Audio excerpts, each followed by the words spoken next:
White sauce pasta చేయడం చాలా common. చాలామంది చాలా రకాలుగా చేస్తారు. నేను కూడా చాలా డిఫరెంట్ టైప్స్లో ట్రై చేసిన. కానీ ఇది ద బెస్ట్ అని చెప్పడానికి నా దగ్గర ఇంతకంటే ఇంకా రుజువు చూపించడానికి ఏమీ లేదు. ఎందుకు ఎందుకు ఇంత టేస్టీగా ఉంది ఇది మీకు తెలుసుకోవాలని ఉందా? రెసిపీ నేను ఫుల్ వీడియోలో పెడదాం అనుకున్నా, కానీ అంత లెంతీ వీడియో ఎందుకు, ఎవరైనా చూస్తారు అని చెప్పేసి షార్ట్స్లో పెడుతున్నాను. షార్ట్ వీడియో అప్లోడ్ అవుతుంది. మీకు ఈ రెసిపీ నచ్చితే మాత్రం మీరు ఖచ్చితంగా ట్రై చేయాలి. అండ్ షార్ట్ వీడియో కోసం మీరు వెయిట్ చేసి తీరాలి. ఇక్కడ మా ఆరం ఎక్స్ప్రెషన్ చూడండి.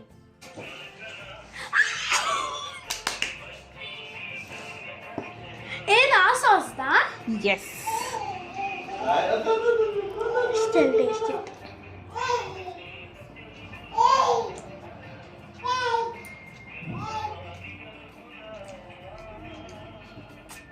Pag